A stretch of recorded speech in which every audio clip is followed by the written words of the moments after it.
How long have you been representing Keith Raniere in this case? So I came in as attorney of record in the federal case, I think November of 21. Yeah. Okay, so and if I can say 1 second of go ahead, something about Tully, please. um, you know, it's been a challenge to find lawyers that are, willing to say things, call them by what they are, that they have a certain amount of advocacy and bravery. And, Tully is the perfect advocate, the perfect lawyer for someone because he's not afraid of calling things for what they are. And he's been not only incredibly knowledgeable and able to manage the legal aspects of the case, but he's someone who is not afraid of leaning forward for a cause. And that has been incredibly inspiring for everyone around him. So thank you, Tully, and thank you for coming. Okay, sure. So in terms of my background, I passed the bar in 1999. Originally wanted to go into high tech law. That was, the internet was just blossoming at that time, and it would have been perfect timing. I moved to Fresno, and there wasn't any tech legal jobs there. And the only job that I could get was at the public defender's office. And initially I was kind of crushed. I didn't know criminal law. I didn't respect it. I, had barely studied it in law school. But after taking the job, I just fell in love with it within a matter of, days. It's just the greatest joy of my life, I think, representing people who are accused of crimes. And it's taught me so much in how to live and how to be a better person. I think this job, and when your job kind of makes you a better person every day and forces you, then I think it's just a great position to be in. So that's kind of how I got into criminal law. I never really had a drive or any ambition to get into it. I fell into it by accident, and I'm just really happy I'm here. I went private in 2001. After getting a lot of experience at the public defender's office. In 2018, I published a book called California State of Collusion, and it's basically airing all the dirty laundry of our criminal justice system. And it's focused specifically on California, but I think the same principles apply all across the country. And it went to #1 on Amazon. But the book can basically be summed up into a few phrases that everybody knows. Power corrupts, absolute power corrupts absolutely. So those are people that get in the system who have good intentions. They still get corrupted. But a lot of times, power attracts bad people. So when we have positions of power, we have to be aware that bad people are attracted to those positions. So, #1, we have a lot of bad people getting into positions of power. And #2, even the good people are going to get corrupted over time. So it just, we have a lot of work to do in our criminal justice system. And I'm glad to be here and be a part of positive solutions and moving forward. How did we get here? Where are we at? Okay. So I was hired, I think, just reputation. I've won. I've had a lot of very good luck. I work very hard in my jury trials, and I have a very good reputation. I work very hard for my clients, and I think that the group found out about me, and I came in, and I do have my own law firm. I have very talented associates. I'm training them all in litigation techniques and strategies that I've developed over the past 2 decades of being in private practice. And so we're really a well-oiled machine geared to stop injustice.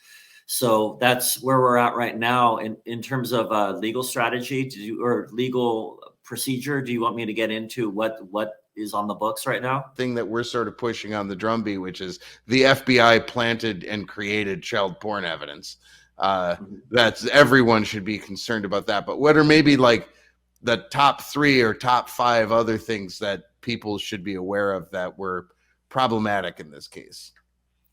So, in terms of the actual case and all the transcripts, I've really been very narrowly focused on the tampering issue, um, because so I don't know much about Nexium as a group. Everybody that I've met has been very nice, but I'm very narrowly focused on the tampering issue. And you're right, it is very, very concerning. I mean, it boils down to the FBI manufactured child porn and planted it on Mr. Raniere. And that is something that everybody should be concerned about. And there's not only the initial crime of creating the child porn and planting it, but then there's the cover up often can be worse than the crime. So the perjury at trial, lying in order to cover up their tracks and what they did. I mean, we have very specific instances of at least one FBI agent, saying things about technical details of the case that simply aren't true, that he, should have known better. And so, I mean, there's the initial crime, and then there's the cover up as well. And we have evidence of all of that. And that evidence is all going to be, if you get it's a motion to for an evidentiary hearing. Is that right? That's where you're correct at right now. Yes. And what's the state of that? So there's an appeal that was filed before I came into the case. So think about it. There's a trial court down here, and then after a trial, there's an appeal. So that's at a higher level. And there was an appeal that was filed in this case before I came in, although I did file a supplement to it. So that would be at the appellate court level. A motion for a new trial based on the tampering has to be filed with the trial court. So the same judge who heard the actual trial, or at that level, that's the district court level versus the appellate court level. So right now, because the appellate court is deciding on the appeal, the motion that I filed for a new trial is sort of frozen in the district court right now. So it's sort of complicating. Are those two things complicating each other? Or they're I'll just put it frankly, because I think that the hour is getting late, and we should all talk truthfully. Obviously, the judge doesn't want to hear that there was some problem with some decision he'd made, and you're going to bring a bunch of attention to it. So you file a motion for an emotion for retrial. He and his buddies hate that story. Correct. So then there's the appeals court, which is hypothetically a different entity. It's not, but it should be hypothetically a different set of people. It is. It's three judges that are different than the trial judge in a different courthouse. So there's an appeal that's gone on. Is that a different set of attorneys, or are you also working that appeal now? No, I argued the appeal, okay. And we're waiting to hear back from the appellate court at this time. And so, to make sure I've got this correct, and I don't want to misrepresent it, in the appeal court, in the appeal situation, there's a presumption of guilt at that point. You have a much higher barrier to try and affect any change in an appeals court, because he's already convicted. We don't have to even give him the presumption of innocence. Is that just for the appeal? Sure. Yeah. I mean, the presumption of innocence happens at a trial, and if you were to look statistically at appeals, very few appeals get granted. And if you were to look at case law that's developed from, we get case law from appellate courts, right? So when something happens in trial, an attorney will bring it to an appellate court saying, hey, this judge did something that wasn't right. This judge let in all this evidence that was prejudicial, that had nothing to do with the case. And then the appellate court reviews what the trial court did. And it's just overwhelming odds that the appellate court is going to approve what the trial court did, especially if it leads to a conviction. Basically, appellate courts are in the business of preserving convictions, right, wrong, whatever. That's what, if appellate court decisions were, if you could bet on them, you would just make all the money in the world by betting against somebody accused of a crime or somebody convicted. So they basically, for the last 40 years, they have a track record of eviscerating our Constitution and our constitutional rights. And okay, so that's the appeal. That's the state of the appeals court. And I'm going to want to come back to that because I want to hear what the arguments were there. But I do want to come back down to this lower court where you've done a motion for a new trial. And what is the status of the motion for the new trial? It's on ice because of the appeal. So we have the appeal in the appellate court, and I filed the motion for a new trial, and the trial court said we're not going to touch this until the appellate court is done. They're passing the buck off. They froze it on ice, yes. So, and the appeal process could take years, or it could take decades, presumably. Nah, not decades, but yeah, it could take a long time. Do you have any recourse before we get back to the appeal? Then, do you have any recourse in terms of them claiming this conflict or passing it off? Meaning, they're passing the buck. The lower court's passing the buck to the higher court, which there's obviously an argument for that, right? We don't want to deal with it because there's a higher court that's already taking it, and the higher court has stronger, I don't know, more power than the lower court. But they are two separate issues. So the tampering motion was in the trial court, but other motions like this and this and this happened in the trial. That's in the appeal. So the appellate court does not have any of the tampering issues right now. And can you enter new evidence such as that into your appeal? It would be highly unlikely, or unusual, I would think, because typically we're relitigating the lower court's decision in an appeal, right? Correct. Yes. Yeah. So we're looking at what the trial judge did and what the government did in an appeal. And the tampering is based on new evidence. And so the appellate court is basically looking at the record, right? They're reading the transcripts and that kind of thing. Yep. It's based on the four corners of the document. Whereas what we need is a motion that allows a judge to look at new evidence, and that can only be done at the district court level. But I can tell you, I'm not going to stop. These issues need to be brought to light. A lot of our tampering issues we can prove to a scientific certainty, and this is by using top digital forensic experts who all agree with each other. We didn't just go get and we didn't get one or two. There's many different experts. I cited 3 of them in my filings, and they all concur with each other that the tampering happened. And again, some of them are proven to a scientific certainty. Can I ask a question? Sure. First of all, it's nice to meet you. Nice to meet you. I was just curious. Is there any way to look at the porn that was downloaded onto his hard drive? Because that's basically what we're talking about, right? It went into custody of the FBI. The FBI downloaded stuff onto the hard drive and said, "Hey, look what this guy's been doing," right? So, yeah, So again, like in terms of porn, it was one of Mr. Raniere's partners, and the only thing that makes it child porn is that the fact that they say that it was taken at a certain date. So somebody who knew her, or looking at the picture, you wouldn't say, okay, this is obviously child porn. It's so it wasn't like a collection of like child porn that's just out there. It's a picture. It's a picture Correct. Of a naked adult, but that because of the acts of data, when it was taken, they allege the person must have been underage. So I can understand that. Is this a true statement those are the only images? Yes.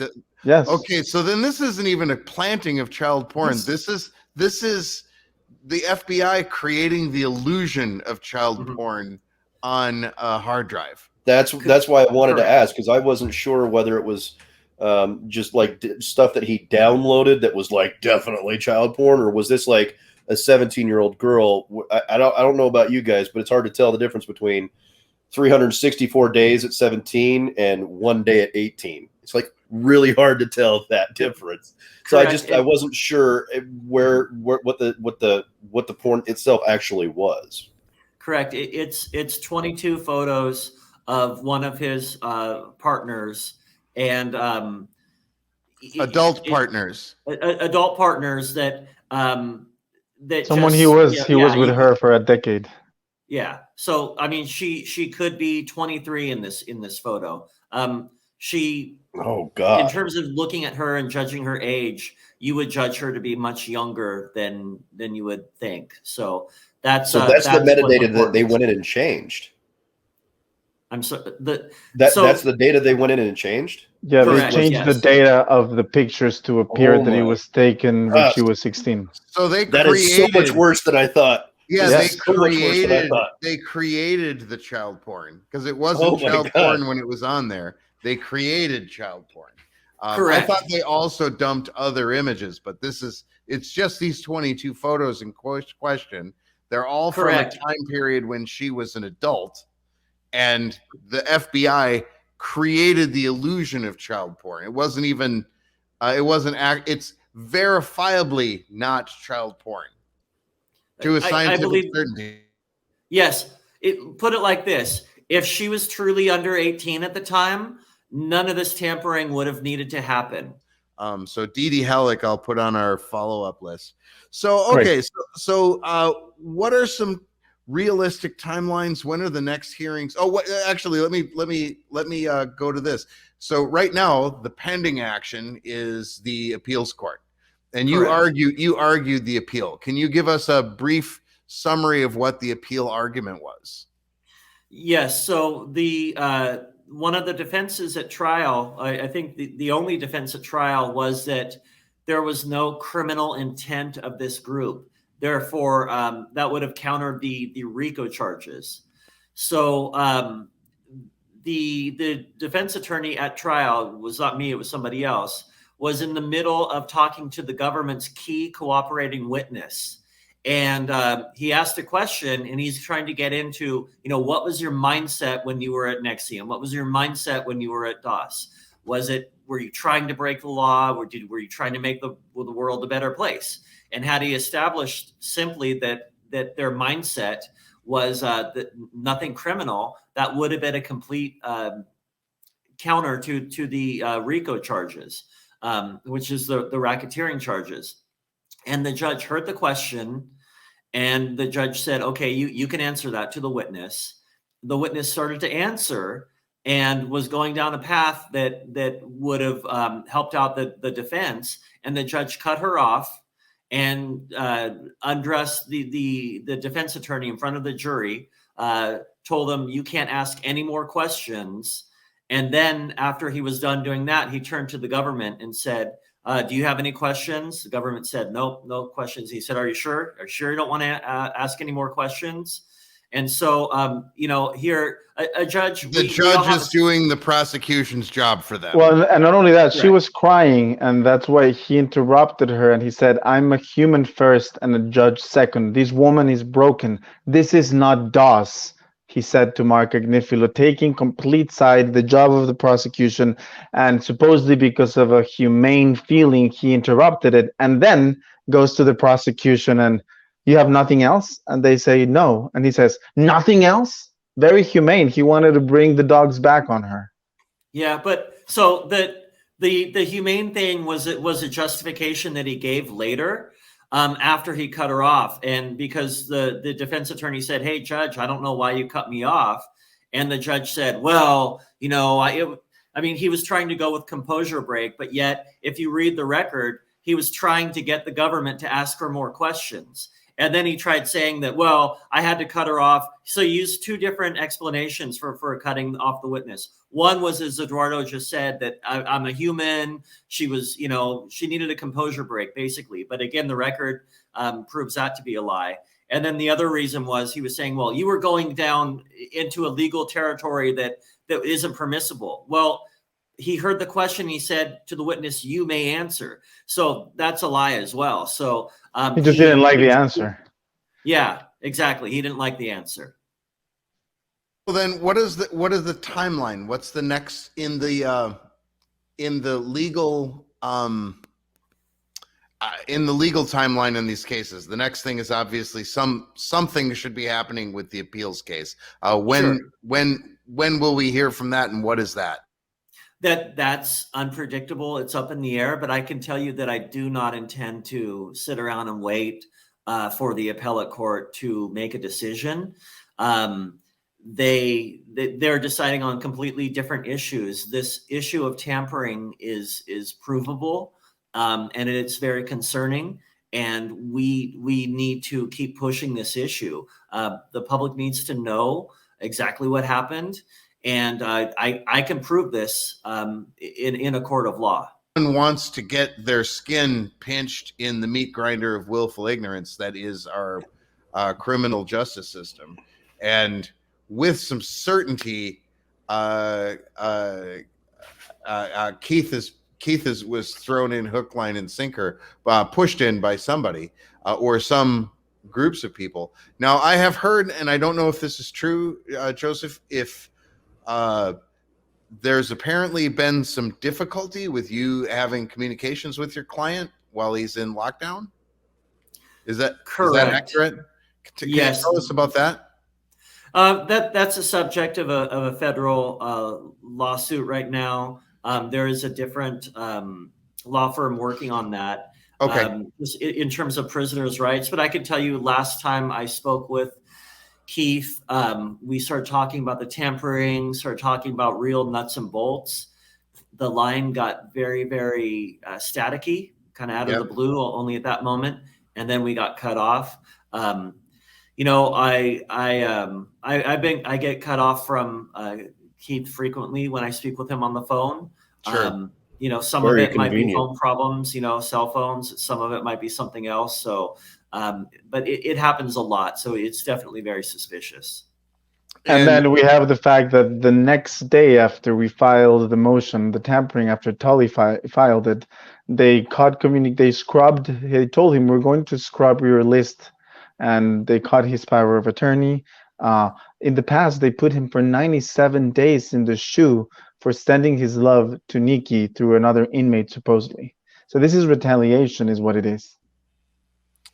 No, I'm hesitant to say anything that might make conditions worse for Keith in prison. But I understand that that's a very special facility where high profile and high risk, they use them, sex offenders, child predators. Ross Ulbricht is there as well. So these seem to be very special enemies of the state that are in for protection.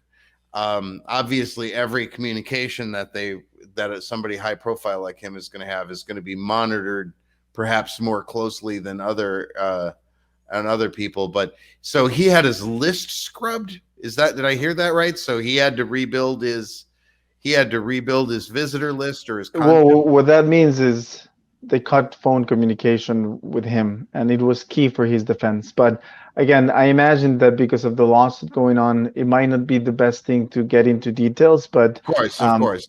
I think the point is that the way the government is acting is preventing his defense. And they've done this ever since he was in MDC. There's so many stories. I don't want to get into another wormhole. That's a violation of his civil liberties, though, isn't it? Yes. Like his right to attorney, right? There's many things that have been violated that we could make one podcast about those things. Well, Yeah, when he was put into the SHU, which is basically the solitary confinement, there are certain procedures that have to go into place before that happens. You get a right to a hearing within X amount of days. You can only be down there so long without a hearing, and that kind of thing. None of that was followed, and none of the justification really added up when I looked into that. Again, that is a subject of a lawsuit right now. But really, the point of the lawsuit is just to enable legal communications. That's all we want to do is present this tampering evidence to the world. I mean, it's true, it's accurate. If it happened to him, it can happen to anyone. And it seems like there are actors, every step of the way, somebody's trying to make it difficult. It seems. Well, that would be the cheapest, easiest route to successful prosecutions I could think of, is being able to go into somebody's house with a warrant, grab a hard drive, and tamper with it. I can't think of anything, and it would be absolutely guaranteed. Your local FBI office could put out a press release. Nobody is coming to your defense. We learned a lot from the KGB and the Soviets, dude. This is something that the Soviets did all the time. Correct. They would come in, they would take you, they would steal you away from your family, they would plant But evidence. that doesn't happen in America. No, never would happen in America. No. As a matter of fact, Hannah Arendt writes in her book, The Origins of Totalitarianism, that what we're seeing is one of the signs of a tyranny coming to existence, which is the end of the nation state and the end of what was it? It was the end of the nation state and the end of the rights of man. That chapter there alone was kind of investigating what happens when we go through this tyrannical overthrow of our system, is that we slowly erode the rights of man within the nation state, and then you erode the nation state, right? So then no one has the ability to protect and defend themselves against the state. Right. So yeah, sorry. That's No, one of I think this is, standards of my you're reading. correct. That's what it's a stake here. Yeah. My reading is really centered around like communist era Soviet history, how to observe society and to be aware when it becomes tyrannical. So a lot of my reading material is centered around being able to identify when a tyranny is actually happening, and to be able to identify it and to call it out for where it is. And so that's why when I add these tidbits of information, which I'm able to since I'm not at work, because I'm limited by the amount of stuff I can talk about while I'm at work, which is I'm kind of glad I got COVID. But that's the center of my reading material. I mean, that's the majority of my reading material is centered around being able to understand the psychology of how tyranny happens and to understand the slave mentality that allows it to happen, and also seeing the signs and symptoms. So when I pipe up, I apologize. That's the position that I'm coming at and trying to understand what's happening so that I can identify it on my own scale of understanding. I'm not sure, but I think when you have COVID, the current socially correct thing to say is, I have COVID, so I'm thankful for being vaccinated and boosted. Well, yeah, I'm neither of those. if you're a good person, that's what you would say. If you're a good person, you get the vaccine and then the COVID, and then you're thankful.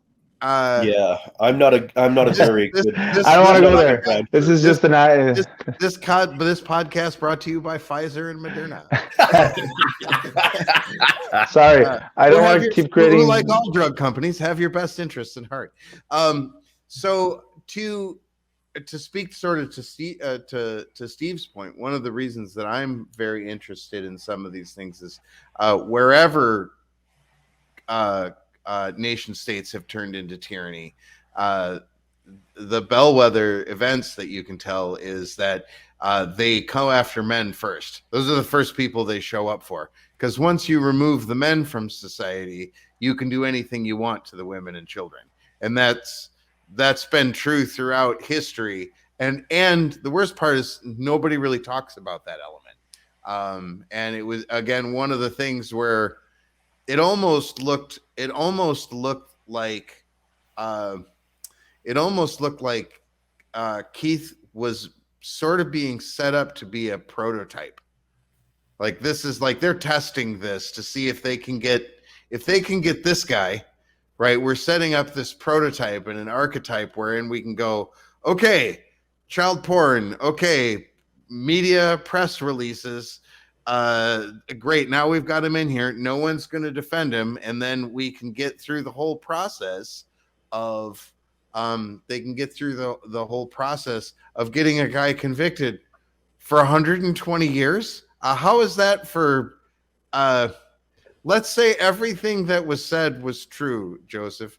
120 years, does that seem like reasonable sentencing? No, it doesn't at all. Yeah. I mean, again, that would be something that you would give a serial killer or something. And in this case, everything was really overblown. I mean, the child porn is something that we could, prove in court. The RICO acts that they charge against everybody is completely overblown as well. They're abusing RICO, extending it, and like you say, making a blueprint out of it. They used RICO in a way that hadn't been used before, and once they used it on Keith Raniere, then they went and used that same blueprint against R. Kelly. And again, you could be. Oh yeah, it's the exact same blueprint. So, and again, here they're saying that, R. Kelly's an easy example. They said that his crew was in the business of promoting him and providing him sexual, victims. And so they made the whole organization a criminal organization so that they could charge RICO, so that they could get around statute of limitations. We need to break down men. We need to break down society. We need to transform it. It's all about power and control. And you're exactly on point. These are the steps that they take to get there. Well, the biggest key is actually transforming the populace into a victim.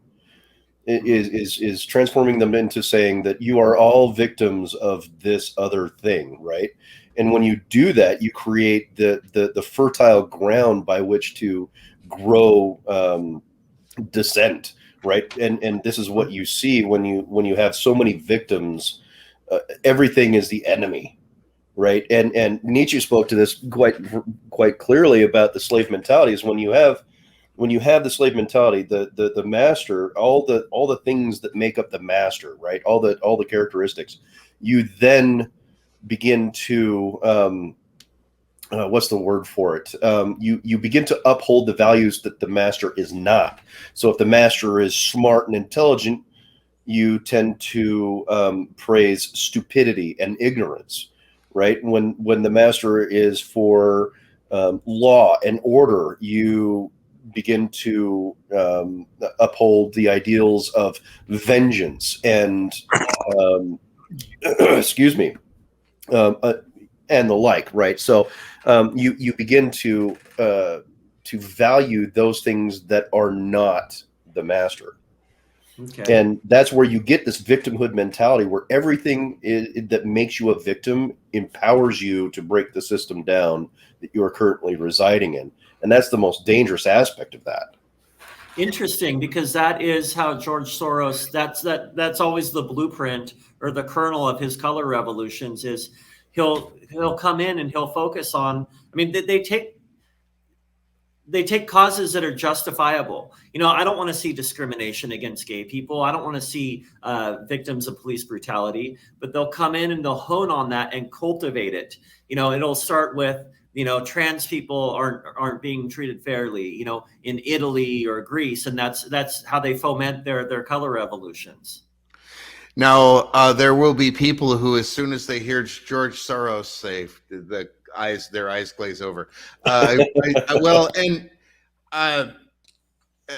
is something that I would mention. In Minneapolis, we had a nonprofit called Yes for Minneapolis, that was the defund the police movement that was specifically funded by the Open Society Foundation. Mhm. So while there are people who listen to us here in Minneapolis who their eyes would glaze over if they heard George Soros, they've certainly heard of defund the police, and they've heard of Yes for Minneapolis. And that was a nonprofit that was set up with $500,000 specifically just to lobby for that. Excellent. Yeah, I mean, if I could say a few words, like I said, Sunil is highly responsible for catching the government, the tampering. He's a mathematician from Harvard and also a passionate soul for justice. So he was able to bring a lot of these things to Tully and Kuiper and the people that filed it. And, he's Keith's power of attorney and one of his best friends and one of my best friends as well. And I could say with confidence that none of these would have happened without Sunil. So thank you for coming, man. Excellent. Thanks. Sunil, I'll hand it over to you. How did you get here and where are we at? Yeah, sure. So, and thanks, Eduardo, for such a resounding introduction. I guess to be brief, I took some courses with one of Keith's companies called Executive Success Programs. I think probably some of you are familiar, and that's where I met both Eduardo and Mark, who were trainers in the company. That was about a year before the New York Times article that kind of launched the media scandal and the subsequent investigation came out. So I got to see the organization at a time where it was under so much scrutiny and people were leaving and saying all these salacious things. And I got to meet, most of the cast of characters and seeing a pretty absurd level of discrepancy between what the media was reporting and what I was experiencing firsthand. So I enjoyed the classes, and I was obviously sad when the company shut down. I found them to be very helpful for me, my business, my family, my friends. And I decided to attend the trial to see for myself, what was this horrible organization that I was associated with. And I ended up going to the trial most of the days with Eduardo. I went for the whole trial, 6.5 weeks. And it was just very fascinating and horrifying. And, I could get into it much more, but I'd never been to a trial before. I watched it dutifully, took notes. I'm a good Indian boy, I guess, so I take my notes and study them and whatnot. So, Sure. And my background's in math and computers. I had a software company. So when it got to the testimony that was like the hardest part of the case, both for friends of Keith, for the organization, the community, was the alleged child pornography.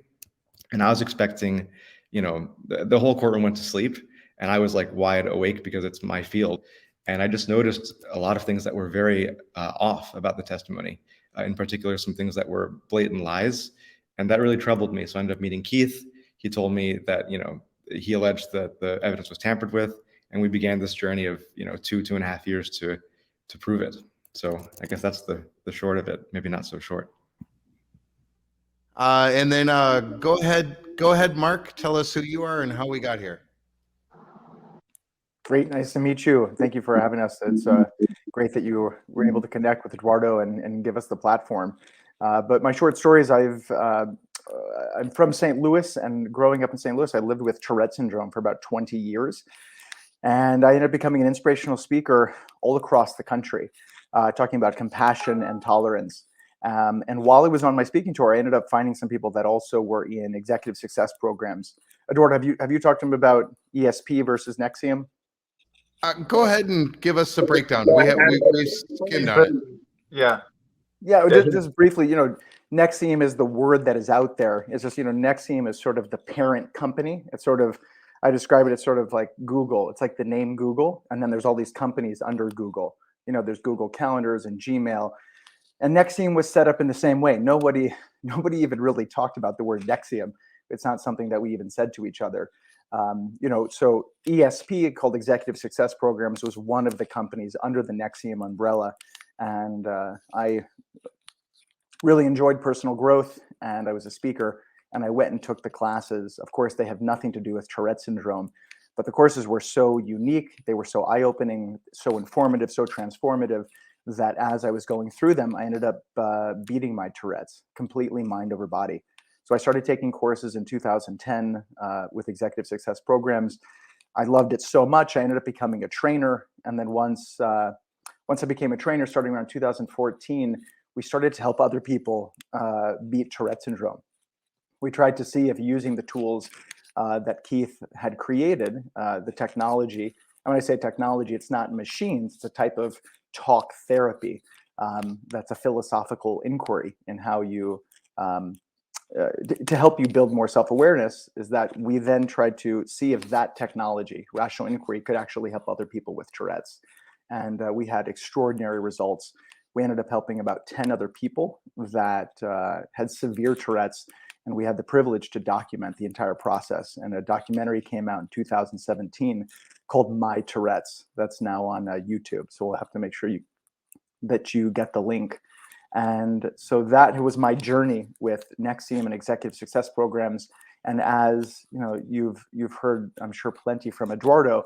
It's been a very difficult few years, and we saw this hate campaign come against our organization, come against the leaders. And we, from my experience, I just knew a very different story, and I knew the truth.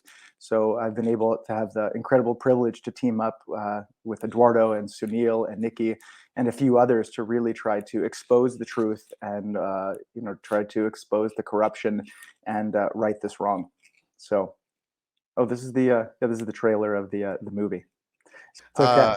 Excellent. And then we've got Nikki Klein, who I've actually spoken to a number of times, but I don't think we've ever actually seen each other. Nikki Klein holds a dear place in my heart in that I have never been happier to watch a character get shoved out of an airlock in my entire life.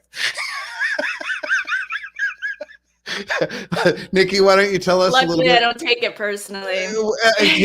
Honestly, if there were an Academy Award for getting shoved out of an airlock, I would nominate you in a moment. Why don't you tell us about who you are, how you got into NXIVM, and how we ended up here today? This conversation wouldn't be happening if it weren't for me watching Scott Adams interview Nikki and going, yeah, no, I know this thing is bullshit and I want to see what I can do to help. So I'll hand it to you for a minute here and go ahead. Okay, thank you. So my name is Nikki Klein. I started my career as an actor. I was on the TV show Battlestar Galactica. I played Callie, and Troy was not a fan, which I'll just take as a compliment to my acting ability because we've since become friends. So I started taking classes with executive success programs in 2005. So I enjoyed them. I found them really transformative and enlightening, and just gained a lot of insight into my own process and became more clear on what I really wanted to do. Not just what I thought I should do or what I could do, but really more clarity about what I wanted, what my values were. And the amazing thing is they have these tools that help you make choices that are more consistent with your higher values and overcome limiting beliefs. As Mark said, he was able to overcome his Tourette's, which I think is just a very tangible, obviously visible kind of limitation that some people have, but we all have our own form of Tourette's, if you will, impulses, habits, patterns that might get in our way. And the tools that ESP offered were really profound in being able to understand what those are and overcome them.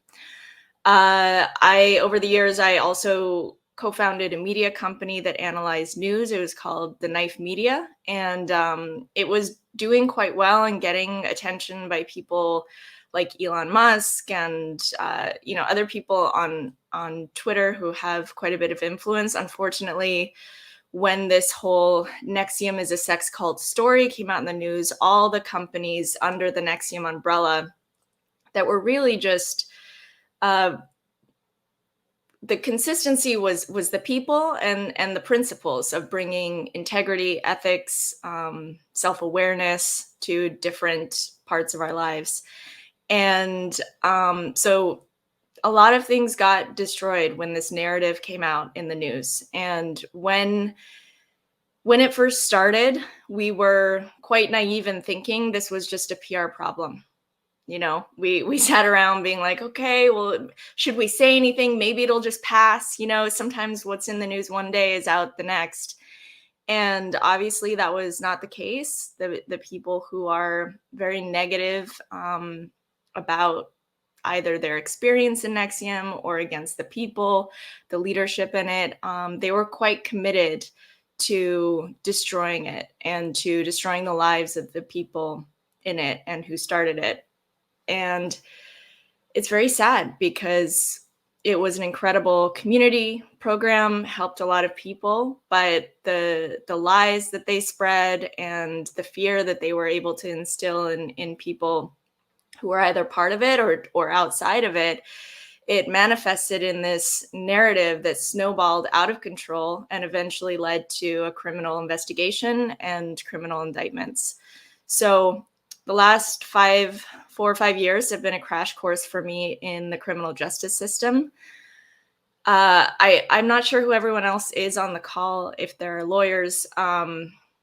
I didn't know it worked this way. Let me just say that. I really thought we had a system of justice, that due process was a thing in this country. I did not realize how political, how motivated by winning and personal agenda the whole system is, and just how easily people can get railroaded, even when it has all this media attention. Like, of course, you think that, you know, someone who has no money to hire lawyers, someone who, you know, maybe it just gets lost in the system can easily get railroaded, but this happens in plain sight, and no one cares, because if you stir up enough hate in the media, as we've seen in our case and surely others as well, then people stop critically thinking, people stop caring about rights. They just want to see people punished. And I think it's a very deep social and societal issue. And our case specifically, something that Troy and I have talked a lot about is where women's agency falls in all of this, and how this idea of women's empowerment that seeks to burn men at the stake is very disempowering in reality. And the infantilization of women is really not helping move our cause forward or help women be taken seriously. So that's a major theme and something that I try to speak to a lot, and I hope that our case, as we bring more of the truth to light, can help with, because it's a problem. And as we talked about the first time we connected, which is if a group of men had decided to do exactly what the Dossier Project did, not only would they probably all be running for Senate right now, yeah, competing against each other. No, and maybe they are. You know, there are most likely, you know, secret societies or fraternities, groups of men who get together and you know, whether they choose to get a brand or a tattoo or do some sort of ritual or, you know, pledge something as collateral, that is not a new idea. I think the fact that women were doing this, and the fact that women then contorted those things and victimized themselves, you know, that is perhaps different than what men do. But you're absolutely right. If it was men who did this, no one would have sympathy for them. It would not be news. And people would just be like, well, too bad for you, if someone had regrets. Well, and that's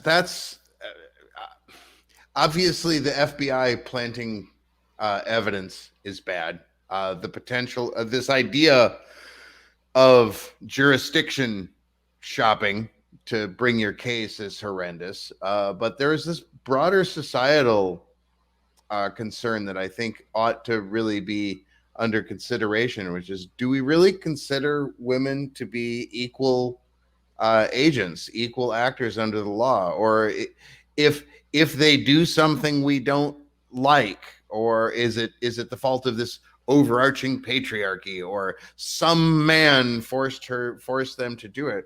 Or are women fully responsible adults who can enter into arrangements and hold each other accountable to their obligations to themselves and their community. You know, I think that's a. Well, I think to your point, that would have been the crux of the trial, the question of whether women can make bold decisions and commitments and hold themselves and each other accountable, even if it's in ways that aren't maybe common or socially acceptable by some people. But that would have been a very different trial, and it wouldn't have been a slam dunk for the prosecution. And that is precisely why they needed something like a child pornography charge to, you know, put the nail in the coffin, because there's no way anyone can stand by a child pornographer or someone who, you know, has that. And that's, so I think that it speaks again to the whole nature of the conversation, or the monologue that the government and the media was pushing, is that, you know, Keith is a predator. And once you've established that, then, you know, there's no conversation to be had. Well, and it is interesting because we are talking about a monologue. That's what's been happening since the outset. I've mentioned this a couple of times, but I'll say it again, which is from the first time I heard about this case, I went, something about this doesn't seem right. And it looks to a knowledgeable observer that this is the courts and some media outlets or some very powerful PR agency who was pushing this out to everywhere. Curiously, the one that really tipped the scales for me was the Electronic Frontiers Foundation, who, according to their mission, they would be the people who would be like, no, be skeptical of that digital evidence. This is a huge problem, right? And they were like, oh, it was multi-level marketing. I was like, wait a second. It was specifically tailored, like almost as if this was state level persuasion that was being done. And it looks like a monologue. And the fact that even these highly qualified, obviously intelligent people have had their lives thrown into disarray over this, and can't get the local news to even pick up a story, it should be terrifying to everybody. Why don't I hand it over to Eduardo here real quick?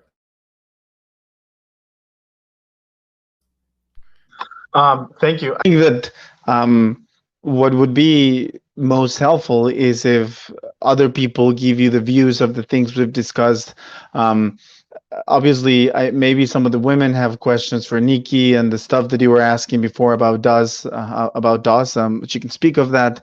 I thought Mark could introduce his story, because in some ways it's undeniable. You know, even the people who brought this against us can't speak negatively of the work that ESP did for them, because it's just mind-blowing. And I thought he could introduce the trailer and we could watch it, and you guys can ask questions, or the public can text questions, and because it is very powerful. And maybe if they want to watch the movie, that would be great too. If you have questions of the tampering, Sunil knows it, you know, like the back of his hand. And, you know, Tully knows the legality of the case, and obviously they have different schedules and they will be leaving, but we can make it very interesting like that.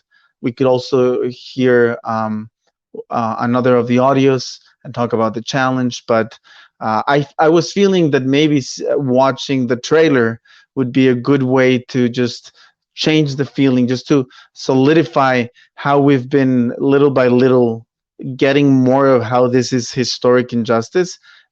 I think when we watch what Nexim, what ESP was about, it sort of solidifies that this was just an injustice. So that's one proposal, but I think that for other people to share their perspectives would be more valuable. You're on mute. Give me 1 second and I'll pull up the trailer. I actually had the documentary up, but let me do the trailer. I think that's a good idea.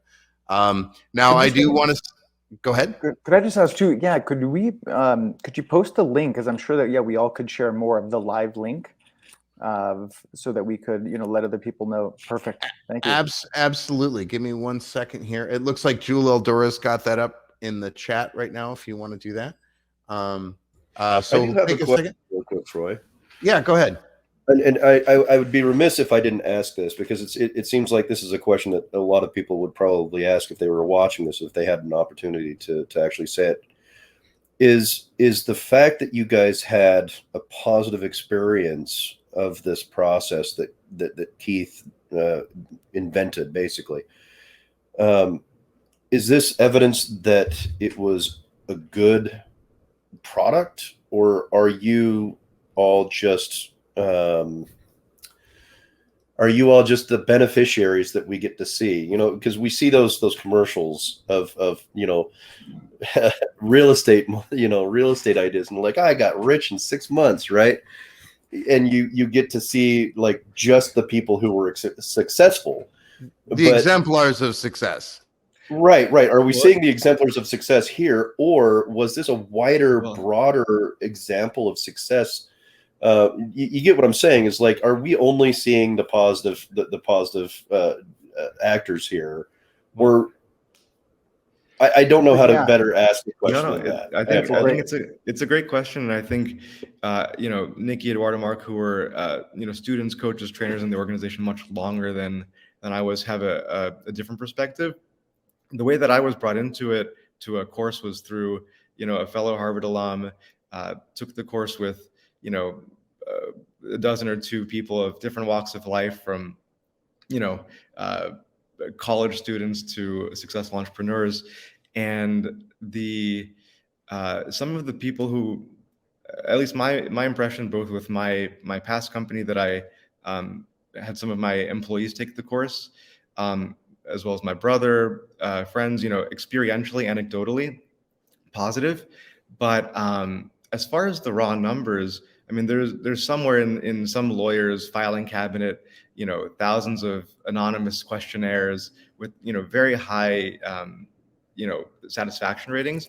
And the interesting thing is, the most vocal critics now, like the Mark Vicentes, Sarah Edmondsons, people who have watched HBO The Vow might be familiar with them.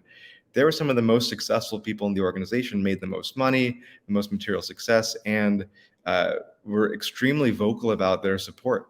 So I think that's a strange thing when you really think about it, of how could that be? For 17 years, someone touts the praises, does well financially, does well in their life, and then something happens and they do a complete 180. So, well, you would think that if there as big as this was, there would be vastly more people talking crap about it than there has been, and it doesn't seem to me, because I've done some slight research. There doesn't seem to be a lot of people complaining about the system that you guys are talking about. No, it's very few people. It's a handful of people, and they're they've made a lot of media attention, and anyone that does feel positively, whether they were a regular common person, or in some cases presidential families or things like that in Mexico, and higher level people in the US, the cost of being associated is disastrous. Right now, if you say anything positive whatsoever, you're personally a bad person and compromised in some way. So the silence is deafening. I think, that's just the one point to add to that. I'm sure Eduardo has talked about this, but the reality is, they made it a RICO case. So imagine, just you're a regular person, in a sense, taking a community college class, because that's how it was with the executive success programs. Most people just took weekly classes. Some people took sort of intensives. But imagine, you're taking some community college class and it's wonderful, and then all of a sudden you see headlines on the news that your community college is supposedly a sex trafficking organization, and it's doing all these horrible things, and like, you're just taking like great Tuesday night classes on biology or whatever. So for most people, it's just the mere association, just to even say, hey, I took a class from ESP 2 years ago. People feared that they could lose their job because someone could accuse them of supporting an organization that is this alleged sex trafficking organization. So people can't really grasp how the government terrorized an entire organization and a whole community of 17,000 people. That's why more people are not positive. Like what Nikki had said, my Tourette's, the transformation that happened with Tourette's is not unique in the sense of there's other people, including Sunil, Eduardo, and Nikki, that have had probably equal types of transformations. It's just you can't see it as easily. And I would bet there's probably about 14 or 15,000 people out in the world that have also had similar experiences like that. It's just not worth it. They enjoyed their time. They had a wonderful experience, but they don't want to, they don't want to join the fight. They don't want to go against the US government. So that's understandable. Look what happened to Keith. Nobody would want that to happen to them. I think it's very astute what you have seen. There's very few people saying negative things because it was wonderful. There is a reason why billionaires, entrepreneurs, people from Harvard, doctors, attorneys, all the way down to nannies took executive success programs. They took it and they shared it with other people because it was profound. It transformed their life. They experienced more joy. It's not that somehow this was, we were selling snake oil. These kinds of people wouldn't be spending money, taking time out of their lives to go take a course like that. So it's great that you have the ability to see that.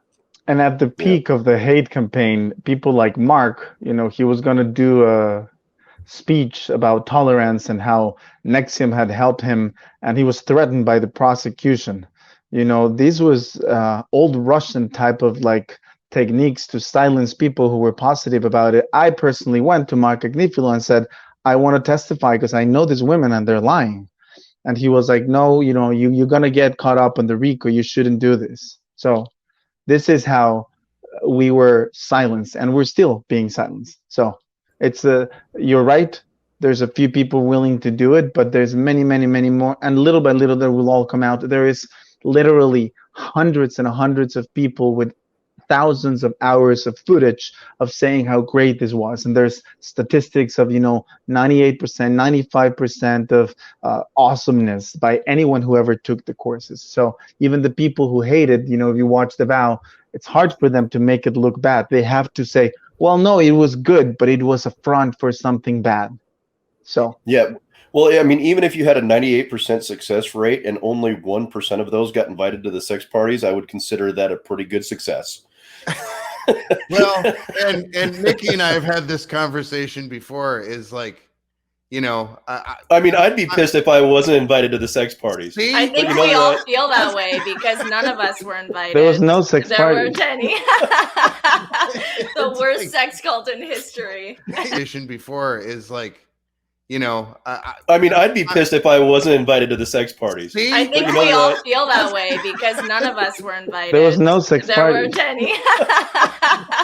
The worst sex cult in history. Right, the worst sex cult in history because nobody got invited to them. You guys have one job. All right. Do you know that if you Google... I joined this and I didn't even get the weird sex stuff. Right? Exactly. That's why I joined. I came to this and all I got was this lousy T-shirt. Is this behind some other paywall? How does this work? We should probably start one since we already have the reputation. You've got the brand for it. You're like number one on Google, right? Somebody make a goddamn T-shirt. If you Google Nexium, it says sex cult. If you Google sex cult, it's Nexium. So I don't even know what a sex cult is at the end of the day, but I think we're not what people imagine when they hear those if words. Everything is a sex cult, nothing is a sex cult. Right. It sounds like there was a lot of volleyball going on. Yes, I know you love the volleyball.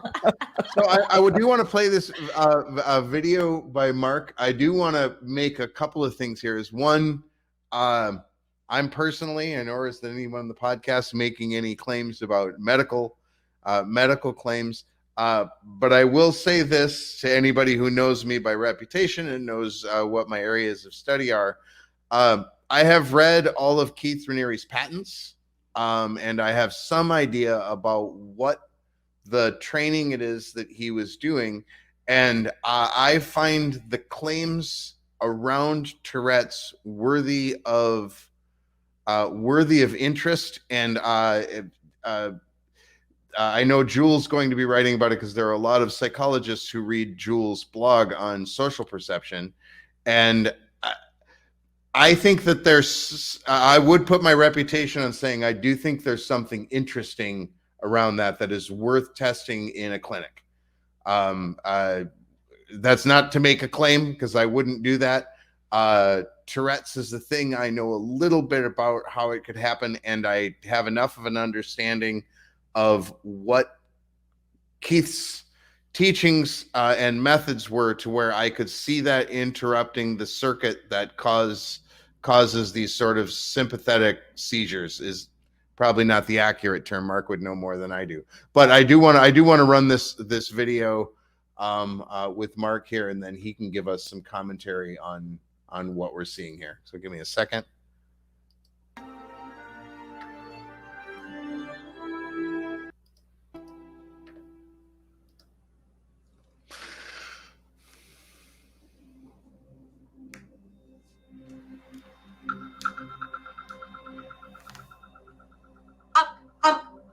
You have Tourette syndrome, a neurological genetic disorder that's involuntary and has no cure. So what do you think I did as a little kid? I believed him. The first treatment was a blood pressure medication to relax him. From there, we went to a few different seizure medications, advanced to Valium.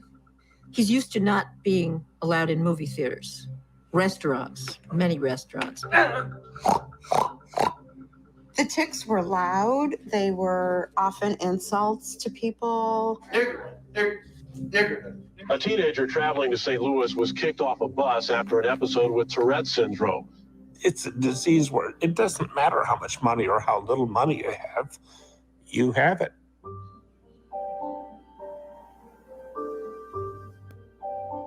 I can't remember exactly what she said next, but at some point she said to me, "You can stop this."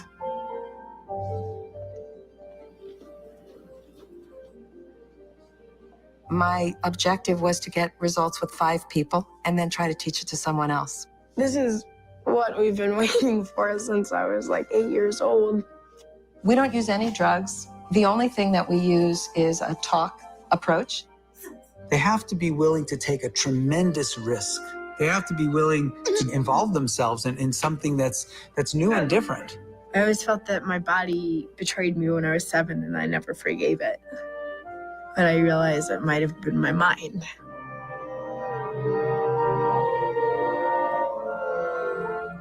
It's almost scarier if it works, because then it raises questions.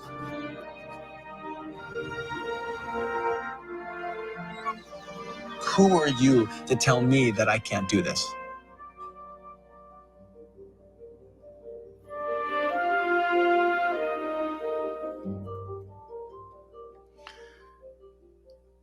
So Mark, this is part of a larger documentary that you were involved in making.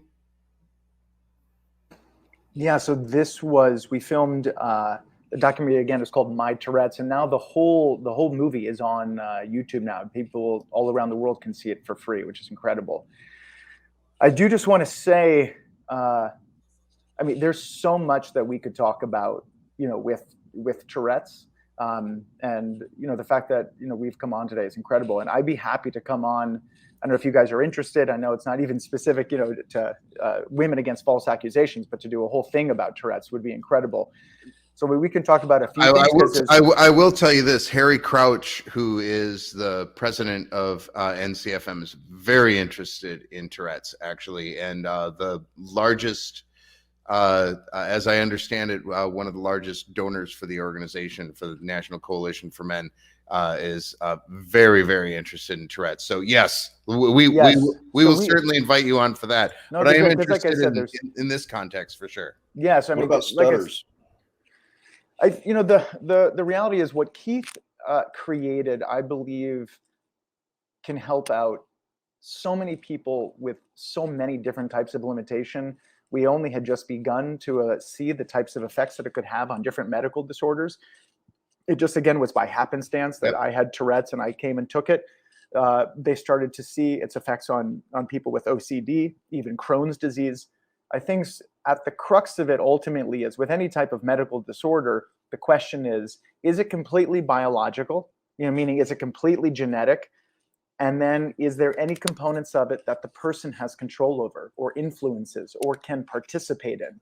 Right. And there's this balance of it. The reality is, I grew up living, in a world that told me, look, you have Tourette's. It's a neurological genetic disorder that has no cure.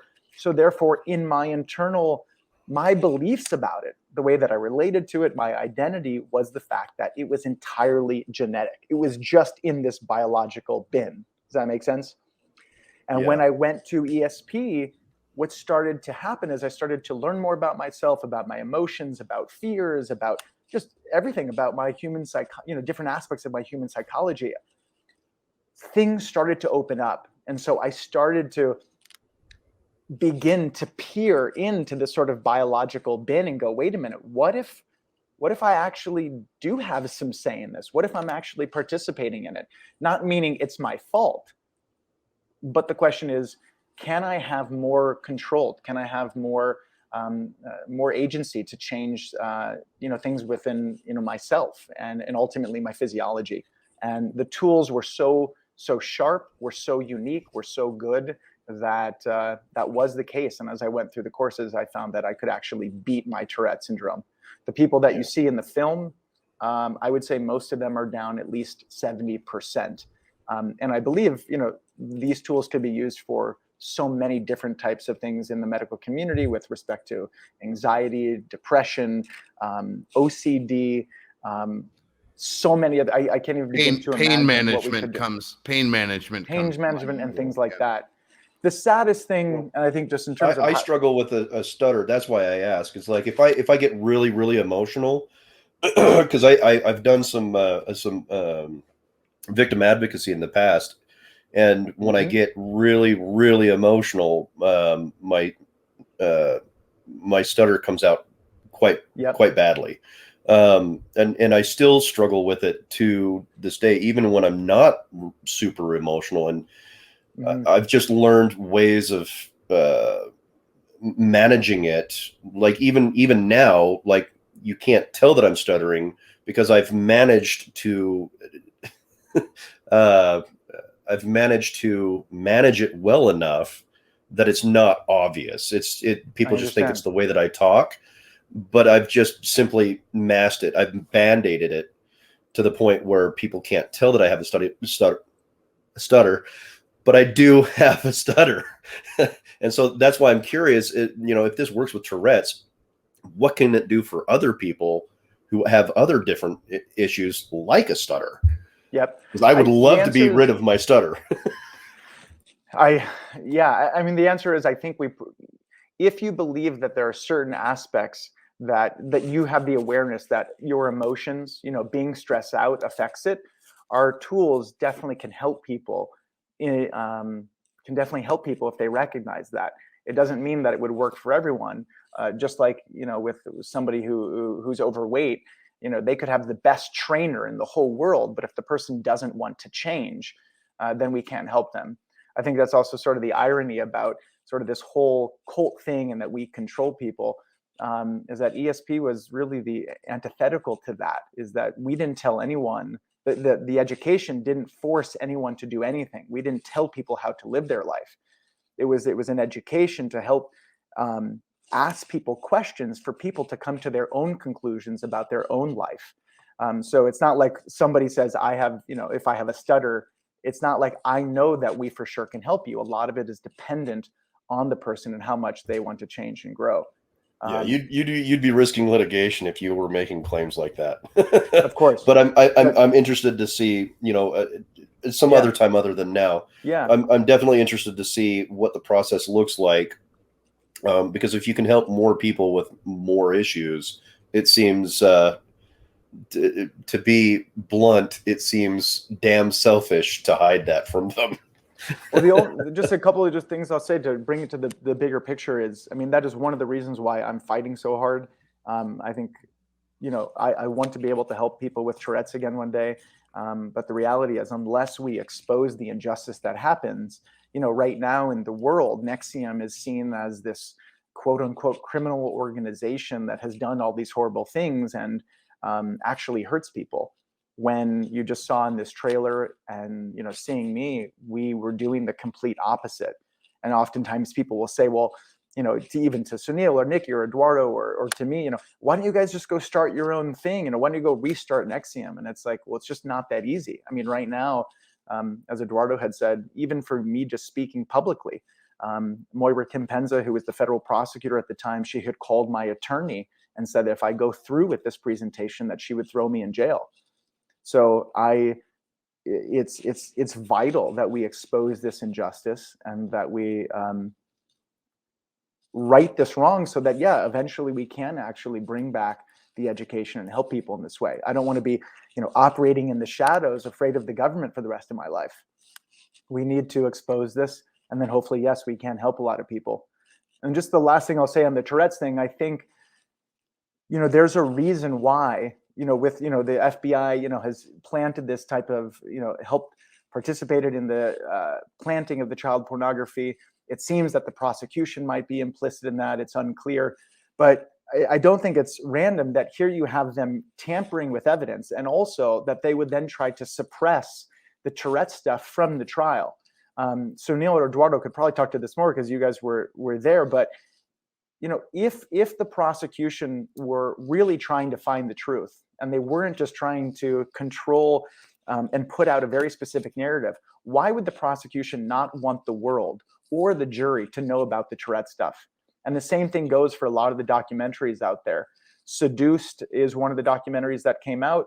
And I filed a defamation lawsuit against Lionsgate and Starz for how they portrayed me. India was a good friend of mine, but in this documentary, they made sure to really destroy my character by making it seem like I support sexual assault against women. And even after my face is on the screen with a testimonial, I think it's like 7 seconds later, they have footage of an ISIS terrorist training camp, making claims that somehow the techniques used in NXIVM were the same types of processes used in a terrorist training camp. And I kid you not, there's footage of a terrorist training camp with children. There's a reason why the prosecution, why the FBI, why these documentaries are trying to suppress something like the Tourette's. And just the reason is because it's completely antithetical to the narrative. It's totally opposite that NXIVM is hurting people. And they wanted to make sure that no one would know about that. So I think that's how it relates, particularly just to this conversation of, if we actually were doing, if we were bad, why would they try to suppress and silence things like this? So I know I just said a lot there, but I think it's important to like I said, because you could go down a rabbit hole with the Tourette's, and I would love to come back, but I want to make sure that we keep it relating to the injustice that's going on. No, we're definitely going to take you up on your offer to come back and talk about. Yeah, and I think it's good, Troy, that you're writing down these things because the contact of the association, the other contact that you talked about earlier, and then these articles that Jewel wants to write, we can follow up on each one of these things. I think it's great that these are coming up, and then we can have a special show about Mark, and he can help write those articles, and we can follow up with your contacts. And just if you write it down, that's great. Yep. So do we want to go to Sunil or to Nikki next to talk about your interactions with the organization? I mean, I mainly describe mine. I was like a year, so it's not like particularly lengthy. I think maybe Nikki. Well, I do want to ask you a couple of questions about that, but I'll save my questions until after Nikki, because I think everything is going along. It's from what I understand of the reality of the story outside of the state's monologue is it sounds to me like everything was going along just fine until a bunch of women decided they wanted to empower themselves using these things that are working for the boys, so to speak, or under the direction of boys. Maybe I'm simplifying that, but I'm interested in, this is the part, this seems to me to be the part that both the media, the documentaries, the media and documentaries, as well as the state kind of zeroed in on to really take over and make this a moral case instead of a legal case. And so I'm interested in some of the realities about that, and maybe dispel some of the myths that are out there, Nikki. Absolutely. Well, it's hard to know for certain whether DOS was a cause or just kind of the perfect weapon to hand over to some powerful enemies that Keith had accumulated over the years. There were a confluence of factors that came together, but DOS was certainly a central one. DOS being this women's organization. We called it a secret sorority. It started in 2015, and it was a group of all adult women, all women who were educated, financially independent, just to say smart, capable women who wanted to basically be part of something that would help their individual growth, as well as create a network of empowered and powerful women who could support each other in, this ever increasingly insane world that we live in. Because I personally think, and I think all the women who are part of DOS also believe that women have a lot to offer, that we have a lot of qualities that are naturally, let's say, feminine in nature. And by building more character, by building principles of honor, of commitment, of really of self-reliance, that we could potentially do a lot more than we are, because society has a lot of imposes beliefs of dependency, of weakness, and different things like that. So not to go too much into kind of a whole philosophy of men and women. Well, the thing is I think it's important to point out, though, that this is really in contradiction to commonly accepted gender theory. There's an entire industry around saying the opposite of that. Correct. Yes, and I do think what we are doing in terms of having kind of this extreme accountability with care, that was a very important part of what we were doing that is not part of the mainstream monologue, as you say, which is to create a system where women can build character, honor, commitment, discipline in a safe, caring environment, as well as build trust with one another, which is not so common. I mean, it's kind of like commonly thought that women have deeper friendships, but when it really comes down to it, I think if you talk to a lot of women and really ask them if they feel that they have women friends that would have their back no matter what, I don't know that a lot of women would quickly say yes. I think that that's something that needs to be tested, and it's something that women don't necessarily learn to build in society in the same way that men do. So anyway, I was one of the co-founders of DOS, one of the first women to kind of like have these discussions around the necessity for it and my own desire to grow and overcome certain limitations through this process. And it really helped me. I faced a number of fears that I don't know that I ever would have really gone towards had it not been for the support system I had. And I'm so grateful for that. I mean, I wouldn't trade my experience for anything. And ironically, I think everything that I learned and the training, if you will, that I had through practices of DOS, through just, everything that we were doing has equipped me to deal with this disaster that we've experienced from the media, from the legal system, from friends of, former longtime friends betraying us. And, what has been most important to me throughout this whole process is that I can stand by my decisions and that I maintain my integrity and that I don't fold to social pressure, that I don't use victimhood to try to get out of responsibility, and that I really, hold true to my beliefs and my principles and what I know happened and the goodness that I know and that I see in others, that I don't use hate or or gossip or, go around talking trash about people, because I certainly could.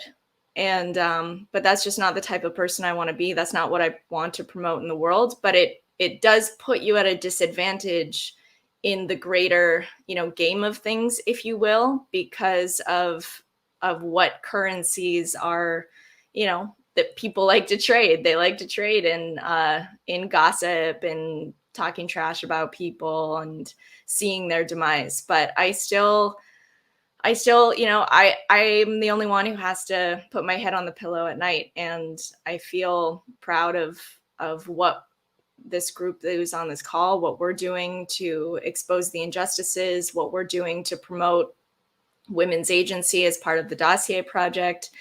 And we'll see. The saying goes, the truth will prevail, and I believe it. I don't know if it'll be in our lifetime, but I do believe in it. Well, we're just about ready to lose Joseph here, and so I want to get a closing legal commentary from him before we lose him, and then we can circle around on some of those issues regarding to the injustice of what happens and how it is, what we can do about it. So I'm going to hand and thank you, Tully. I know you're busy, so thank you. And make sure you put in a plug for your book too. Again. Oh, your mic is off. Yeah, hey Tully, your mic is off. You're on mute. You're on mute. There you go. That was the part where he was telling us all this great stuff about his book, but go ahead. No, the book is California State of Collusion, but I haven't made a dime off it. My publishers have, again, it was an Amazon #1 bestseller in its field. I don't make money off it, but I highly encourage people to read it. As Nikki was talking about earlier, saying that, I used to believe that we have a system of justice, that due process prevail, that judges are there for fairness, that prosecutors are there to keep people safe, and certainly they would never cheat. And, police officers and law enforcement would, there might be a few bad apples that we see, but by and large, the system is good. And that just isn't true at all. Our system is run by ego and people wanting to inflict their power on others. So that's why I'm proud of the book, and I think it's eye-opening, and I would encourage people to read it. Excellent. Well, thank you for joining us, and we're going to get back to everybody here. Hang on a second, Nikki. It will happen in your lifetime, okay? We're going to keep working. Justice will prevail. We've got this, okay? I mean, I will not stop until something happens. And I just had a great idea this morning before I woke up, and I'm going to talk to Sunil about that later. But we're going to keep fighting. Justice will prevail, and all of you should keep your head up, okay? Excellent. And I do hope, Mr. Tully, that you will circle around with the NCFM legal group. We're going to be briefing John Davis, who's our main attorney on this podcast, who couldn't join us today, but he's looked into the cases and the current motions, and we'd like to have you and him brief the rest of our legal team to see if there's something else we can do. I'd be happy to do that. Excellent. Okay, well, thanks for joining us. All right, so thank you, Tully. There's sort of this thing that happens quite frequently with me, is that whenever I hear people disagreeing about something, I look at where both sides are being optimistic and not acknowledging their optimism, and then I make a Venn diagram and I go, that's probably true in the middle, right? And so as a result of this, my model has become very predictive, but most of the people around me think that I'm cynical. And so there is this element of where, when I talk about the criminal justice system, the people around me go, yeah, you should take everything that guy says with a grain of salt. Yeah, he's right a lot. He's right a lot, but he says a lot of things that make us very uncomfortable. And there are a number of reasons for that, but the main one is because I'm always sort of looking for what's the thing that everybody's too optimistic about. And I have found that that's predictive. So I'm interested. I know, Nikki, you've been doing a lot of advocacy and talking to a lot of men in prison, probably some women in prison too. Steve has got, just popped off, Eduardo. I'm interested in what everybody's takes are. You guys all obviously have other things that are going on. You've had ways that this has impacted you. Frankly, Nikki, I'm gonna just say this, and I've never said this publicly before. I'm super irritated that they're not letting you into sci-fi conventions. That I've heard this publicly. No, and it sounds sort of dumb, but it's like that's not only a way that actors in that field can make some money, but they can also touch base with their fans. And I have reason to believe that there are a lot of fans who think that this story is bullshit. Right? There's a lot of them, and it's really disconcerting to me that something that you're not even accused of being, other than associating with somebody, is having these impacts. So I guess I'm interested in, like, how has this affected you guys individually? What you're doing, and then what you're doing to fight back about it. I guess that'd probably be, and I'll let you guys take them in whatever order you want to go. But Mark's in the upper left-hand corner, so I'll go with that.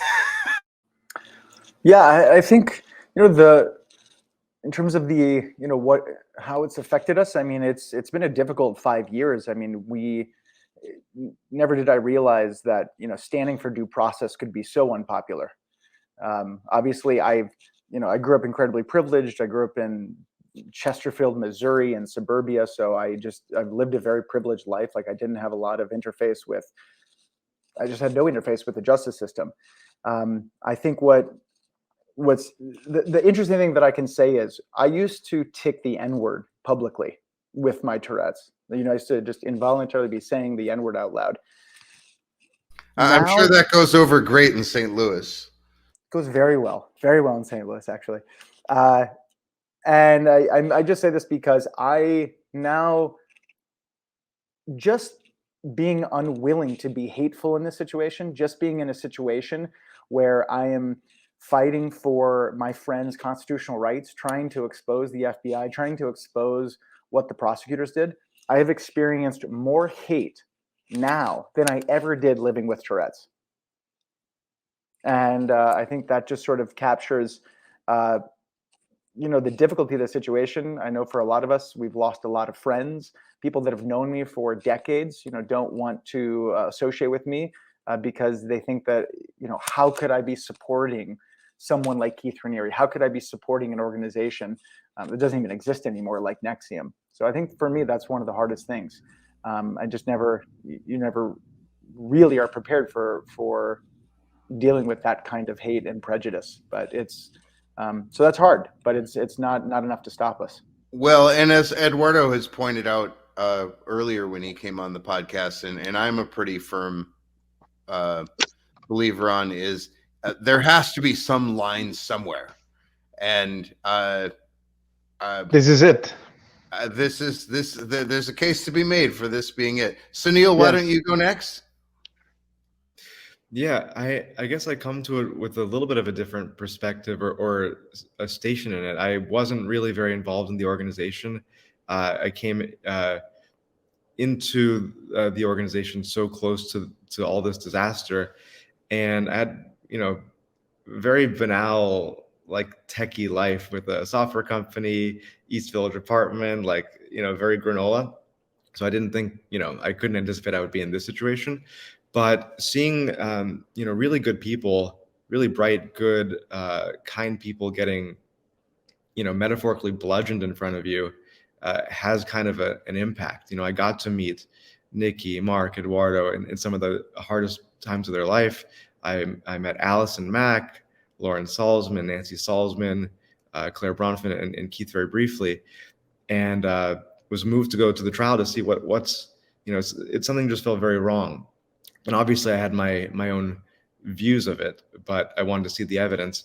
And then at the end of the trial, I had this thought of, I think I saw a guy get railroaded, and what to do about it. I have at the time sterling Google results, Harvard background, everything an Indian family could ask for, a company that was going well, and all these various things. And I thought, should I torch that to become an alleged, brainwashed sex cult fiend supporter or whatever? And I took a couple of weeks, and Eduard and I lived a couple of blocks from each other at the time, so that was helpful to be close. And I just couldn't turn away from it. It's like it would haunt me forever. So I went and I met with Keith, and I don't even know that he recognized my face. I think he sort of, because I waved and he came over, and the rest is sort of history. It was totally worth it. I've definitely lost some business. I had sold my company prior, so I'm just a solopreneur consultant. Certain friends from my college network think I've maybe gone insane. Despite my days being like this, Zoom, computers, normal stuff. So I don't think I've suffered as severely as the people on this call, as far as the loss of relationships and material damage and things like that. But no, it's just a privilege to be able to do something meaningful with, people I highly love and respect. So that's sort of why I'm here. And it's just awesome to be able to do something. Then the other thought that I had, just one final note on, is, I thought maybe I should wait later. Maybe I should wait till there's the what's become too normal of a black man wrongfully accused on death row. But people have become so desensitized to that sort of thing. And I thought, what's a better case than the most hated dude who's got nothing going for him according to the narrative at all, and anyone who supports him gets risked with the worst kind of repercussions? When are you going to get a better set of circumstances and media attention, totally nonpartisan, totally non-political? When are you going to get a better shot than this? And I believe it will come out that every single person is demonstrably innocent. It's not like there were crimes, innocent, good people. When are you going to get a better chance than this? So I felt it was just an incredible opportunity and a scary opportunity, but that's what I feel, and I stand by it. Yeah, well, let's see how the Johnny Depp verdict comes back. Once again, you'll never get another better set of circumstances for people to go, this doesn't add up. How about you, Nikki? So when I even think about or recount everything that's happened, it's still a little bit surreal. I lost my closest friends, my career, my reputation, my home, pretty much everything, and had to not just start from scratch, but do so while I thought I was going to be federally indicted. So I got a job at a coffee shop, and every time a man walked in with a suit, I'd go into fight or flight, thinking they were coming to get me. Yeah. And so it was very difficult. I've lost, friends either because the government has separated us, or because they've decided to turn their backs on something they dedicated their lives to for 15 years, or just turn their back on our friendship. But as weird as it sounds, I wouldn't trade any of it. I've found out who my true friends are. I've found out who I am and what I'm made of. And I'm sure, and I hope there will be even more tests of my character and what I can do to stand up for what I believe in and have those principles exist in the world. But I've certainly been given the opportunity to become stronger, and not just someone who says things on Twitter that sound good. I think the trajectory of an actor and celebrity / influencer can be quite shallow. So the fact that I've been given this opportunity to really experience an extreme amount of prejudice and understand the criminal justice system the way that I do without having to go to law school, although I may have paid about as much money in legal fees to learn what I now know. It's really a gift, and my hope is that it's not in vain, that we can bring forth the injustice and free our innocent friends from prison, and also change the system and help more people. I look forward to being able to have more time when I can, focus more on helping people in prison, helping people before they go to prison or when they come out.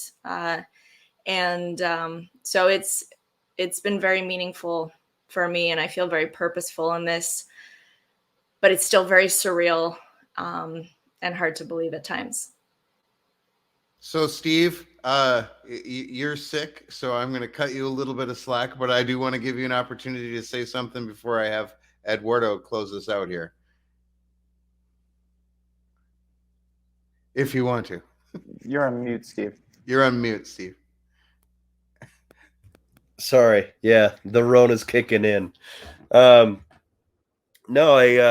as usual, I'm just grateful to be here and to be able to have these conversations and to get to, meet you guys. It's been great. As great as it could be to be discussing some of the worst legal precedents that's ever existed of the FBI, planting evidence and destroying people's lives just because it feels threatened. I can't help but feel really uncomfortable in my own chair knowing that these things have happened.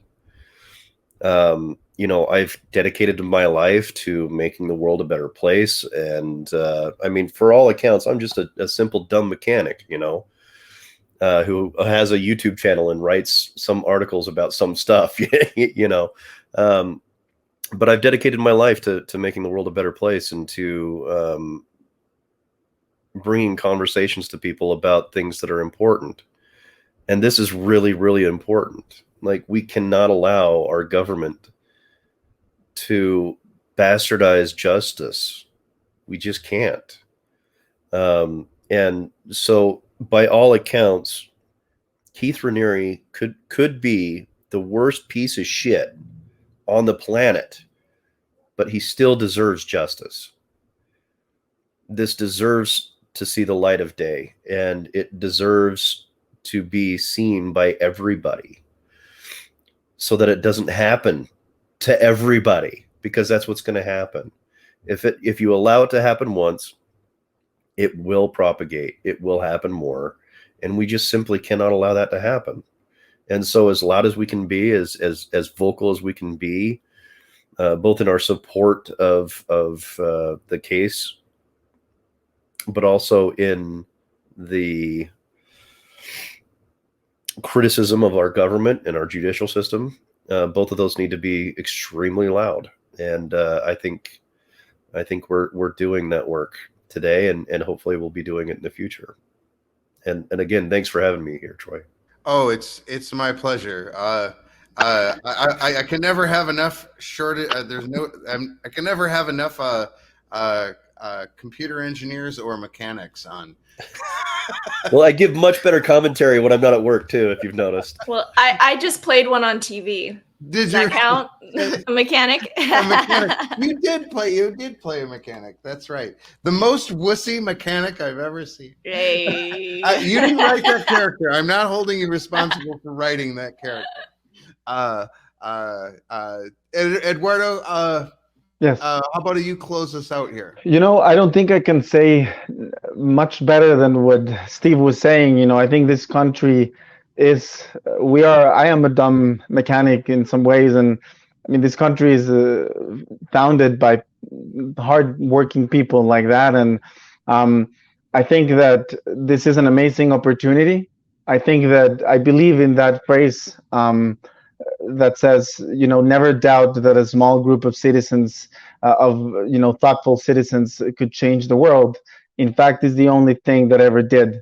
I really think that that's true. And I think that for whatever reason, this situation, that's what it is for us. We have a historic opportunity of really changing things quickly.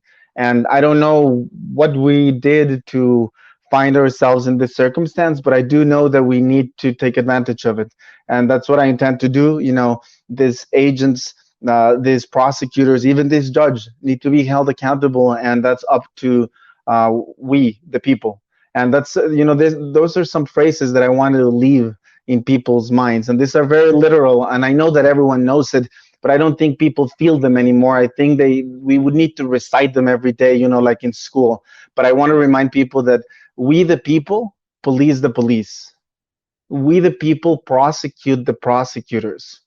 We, the people, investigate the investigators and judge the judges. It is our citizens' job. I know that this is something that has gone forgotten, but it is the key for our civilization. And I don't see how we will have another opportunity to uphold that vow, our job, than corrupt prosecutors and agents going against the people they're supposed to protect. I don't think it gets that good. So I think, I agree with Steve that the louder that you can beat the drum, like we do every day, every citizen needs to be doing what we're doing every day.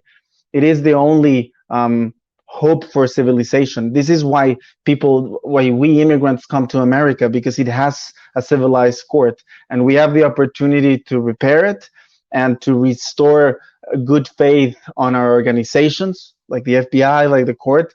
And I don't see anything better that I could do with my life. And I would want to invite as many people as possible to beat that drum, like you were saying, Steve, and let's all go for it, and let's indict these agents, let's judge this judge and prosecute these prosecutors. We have to do it for things to change. And thank you, Troy, for having us, and we hope we can make of this an even bigger window, a bigger speaker to say these things, to show them.